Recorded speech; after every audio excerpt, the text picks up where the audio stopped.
कर्नाटक के शिमोगा में धारा 144 लागू की गई है। इसकी बड़ी खबर है। बिग ब्रेकिंग, बजरंग दल कार्यकर्ता की हत्या के बाद इलाके में तनाव हो गया है।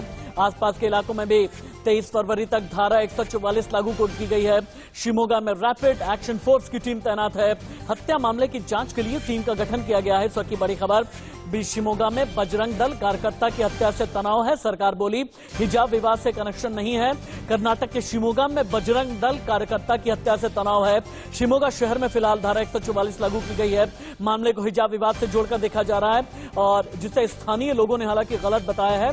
और शिमोगा शहर की घटना है। 23 फरवरी तक 144 लागू की गई है।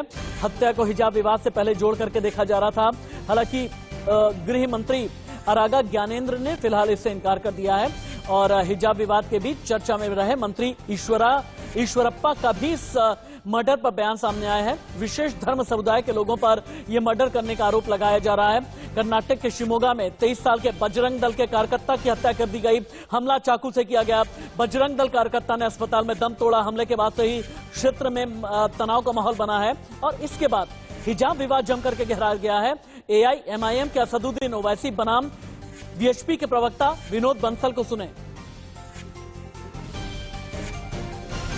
गाड़ी पसंद नहीं है, कोई परवाह नहीं, मैं गाड़ी छोड़ूंगा।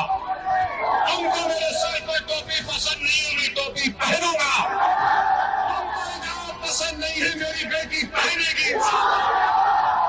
मैं क्या तुम्हारा गुलाम हूँ? मैं क्या तुम्हारा कैदी हूँ? मैं क्या तुम्हारे इशारे पर फेंक दूंगा? मैं क्या तुम्हारे ऊपर पर नीचे गिर जाऊंगा? नहीं, हम ज्यादा चुकाएंगे तो अपने गरीब के आगे विचारों का सौदा कर चुके। दुनिया में रहेंगे तो भारत के संविधान के तहत अपनी शनाख्त को बरकरार रखने से। ये इस्लामिक जिहादियों के हत्थे कितने और हिंदू युवक युवतियां चढ़ेंगी। आप देखिए कि ये जो घटना है कोई अचानक नहीं हुई। इस हर्षा को पहले भी कई बार अनेक बार जो है इसको लाइव थ्रेट मिले हैं और उसके बारे में पुलिस को शासन प्रशासन को इन्फॉर्म भी किया गया, लेकिन दुर्भाग्य से वहां से कोई कार्रवाई न होना ये बहुत बड़ा एक संकेत करता है। और ये जो जिस तरह से पहले भी इन्होंने PFI और SDPI के कार्यकर्ताओं ने उनके ऊपर हमला करने की कोशिश की थी तो वो किसी तरह से बच निकले थे। एक के बाद एक संपूर्ण देश में हिंदू युवक युवतियों की निर्मम हत्याएं की जा रही हैं। ये बहुत ही दुखद और चिंतनीय है। लगभग 20 दिन के अंदर कर्नाटक के उडुपी में पहले हिजाब को लेकर के बवाल हुआ। उसके बाद शिमोगा में बजरंग दल कार्यकर्ता की हत्या हुई, बवाल हुआ। हत्या किसने की अभी तक पता नहीं चल पा रहा है। समुदाय विशेष के साथ जोड़ करके देखा जा रहा है। अलग अलग पॉलिटिकल पार्टीज इसे अपनी सियासी सहूलियत के चश्मे से देख रही हैं। शिमोगा से लेकर के दिल्ली तक सियासी आग है। आदमी आकर अंदर आपको 300 आदमी जय श्री राम बोल को पूरा हमारे झंडे झंडे का ये मकान सब भी जला को, ताबूत सब भी जला को, पूरा गाड़ियां पूरा क्या है पूरा जला को, सब भी अंदर से भी घुस को, दरवाजा खिड़कियां से भी बुकरी बना को चलेगी। देखो ये सारा सिगेटी में हो गया है, सो पता नहीं हमारी कोई गलती नहीं थी। हम भी ऐसे ही कुछ हुआ है बोल के घर के बाहर आके देखे थे हम लोग कि क्या हुआ है बोल के। हम आए थे बाहर देखने के लिए कि क्या हो रहा है, फिर हम अंदर चले गए, गलाटा होता है बोल के, बट हमें पता ही नहीं था कि ये सब हो रहा है बोल के। फिर अंदर को हमारे दरवाजे पे पत्थरे मारे हैं, यहाँ पे देखो ये सारे बड़े बड़े पत्थर मारे हैं और कांच भी तोड़े हैं। बहुत ज्यादा दरवाजा ज्यादा स्ट्रांग था इसलिए बचे हैं। हम लेडीज हैं, हम घर के बाहर भी आते नहीं है ज्यादा। हम हुआ हमारा काम हुआ, बट हमारी गाड़ी उठा के लॉक करे हुए गेट खोल के उठा के पूरी गाड़ी ऐसे, आप एक बार इनको दिखा दो यहाँ पे कि कैसे जलाए हुए, ऐसा जलाए हुए कि गाड़ी का नामो निशान भी नहीं। मैं क्या बोलने का, आम जनता को ये इतना प्रॉब्लम क्यों करें? जो हुआ गलाटा हुआ उसकी छानबीन करना है। फर्स्ट ऑफ ऑल राइट है, एज अ गवर्नमेंट रूल्स भी है कि जो हुआ है वहाँ पे पुलिस खड़ना है। जब यहाँ पे कुछ हुआ है, वारदात हुई है, तो वो वारदात पे पुलिस एट अ टाइम वहाँ पे 2 वारदात पे रहना है। पुलिस कहाँ? मेरे सीनियर कोलीग इंडिया न्यूज के एग्जीक्यूटिव एडिटर जयप्रकाश रमैया इस वक्त लाइव जुड़े हुए हैं, हमें बताएंगे कि पॉलिटिकली क्या कुछ चल रहा है और शिमोगा का भी हाल क्या है। जयप्रकाश, शिमोगा में अभी मौजूदा सूरत हाल क्या है, हमें यह भी बताएं। और बजरंग दल कार्यकर्ता की हत्या की किसने, मोटिव क्या था, इसके बारे में अभी तक अपडेट आपके पास क्या है? जी राशिद, कल रात 9:30 बजे के आसपास हर्षा, हिंदू हर्षा उसका नाम है, जो बजरंग दल का एक्टिविस्ट था और काफी एक्टिव था सोशल मीडिया पे भी, वो अपना घर लौट रहा था। तभी 4 से 5 लड़के जो एक कम्युनिटी के हैं, उन्होंने गाड़ी रोका और उस पर सीधा वार किया, स्टैब किया। और वारदात जो जहां हुई वहां पे कोई नहीं था, डार्क एरिया था। और जब तक लोग आए, उसको उठाए और अस्पताल लेके जाए, he was declared brought dead. उसके बाद में तनाव सा माहौल है शिवमोगा में, सेक्शन 144 लग चुका है।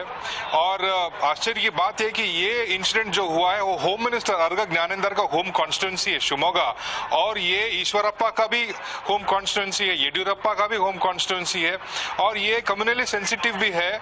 और यहाँ पे माहौल बहुत तनाव सा अभी हुआ है। और होम मिनिस्टर अर्ग ज्ञानेंद्र आज विधानसभा आने वाले थे, सेशन चल रहा है कर्नाटका में, हिजाब के जो इश्यूज है वो चल रहा है, हाईकोर्ट में सुनवाई है, इसके बीच में ये खून हुआ है। और सियासी तौर पर रिएक्शंस तो बहुत सारे आए हैं।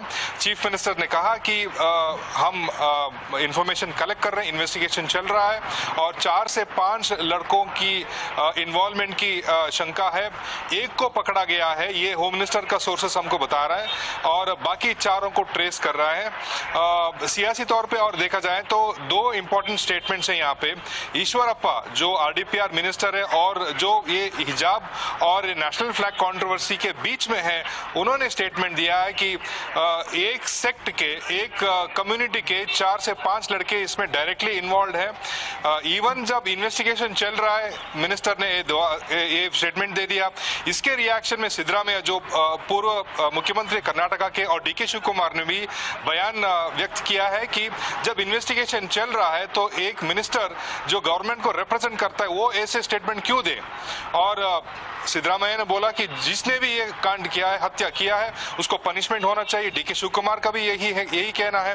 और येडियुरप्पा जी ने भी बात किया मीडिया से आज यही विधानसभा में, उन्होंने भी यही कहा है कि जो लोग इसके पीछे हैं उनको पनिशमेंट मिलना चाहिए और इसमें थरो इन्वेस्टिगेशन होना चाहिए। होम मिनिस्टर अर्ग ज्ञानेंद्र वही लगे हुए हैं अभी। वहां पे पुलिस की डिप्लॉयमेंट ज्यादा कर दिया गया है और कंटेन करने की, इसको ज्यादा फैलने नहीं दिया जाए और इसको कंट्रोल करे, यही कोशिश है सरकार का। लेकिन घमासान जो स्टेटमेंट्स है, बीजेपी और कांग्रेस एक के ऊपर एक स्टेटमेंट दे रहे हैं, और 2:30 बजे हिजाब का भी स्टेटमेंट है। तो माहौल जो है कर्नाटका का, जो नाम है पीस, प्रॉस्पेरिटी और मैच्योरिटी का, यहाँ पे ये जो रिलीजियस और पीस फैब्रिक जो है वो डैमेज हो चुका है। अभी हमको देखना पड़ेगा कि कैसे ये क्या मैनिफेस्ट होता है इससे आगे। जयप्रकाश, इस खबर में एक एंगल ये भी है, कहा यह जा रहा है कि हर्षा जिसकी हत्या की गई है, उसने कुछ दिन पहले ही हिजाब विवाद को लेकर के कोई फेसबुक पोस्ट भी किया था, जिसे एक कम्युनिटी के लोग जिसकी वजह से नाराज से थे। इस बात में कितनी सच्चाई है? और इस सियासत में एक और चीज चल रही है, ईश्वरप्पा बनाम डीके शिव कुमार। डीके शिव कुमार का यह कहना है कि ईश्वरप्पा या तो आगे आकर के माफी मांगे या फिर ईश्वरप्पा के खिलाफ केस होना चाहिए, क्योंकि इस पूरे विवाद में डीके शिव कुमार का नाम घसीटा जा रहा है। जी बिल्कुल, 2-3 चीजें हैं यहाँ पे। हमने होम मिनिस्टर से जब बात की आज सुबह, हमने पूछा कि ये है हिजाब से कनेक्टेड है क्या, तो उन्होंने कहा कि हिजाब से कनेक्टेड नहीं है, आइसोलेटेड इंसिडेंट है, लेकिन सारे एंगल्स हम इन्वेस्टिगेट करेंगे। उसके बाद में जब हम इसके तय पे पहुंचेंगे तभी उसके ऊपर कुछ कमेंट कर सकते हैं। दूसरा चीज ये है कि सोशल मीडिया पे और अन्य सारे न्यूज ग्रुप्स में ये नैरेटिव क्रिएट किया जा रहा है कि हर्षा ने पोस्ट किया था सोशल मीडिया पे, जिसका इन्वेस्टिगेशन में अभी है, पुलिस वो एंगल भी इन्वेस्टिगेट कर रहा है। और ईश्वरप्पा का रोल इंपॉर्टेंट होता है यहाँ पे। वो भी शिवमोगा चले गए, आज सुबह यहाँ आए थे विधानसभा में।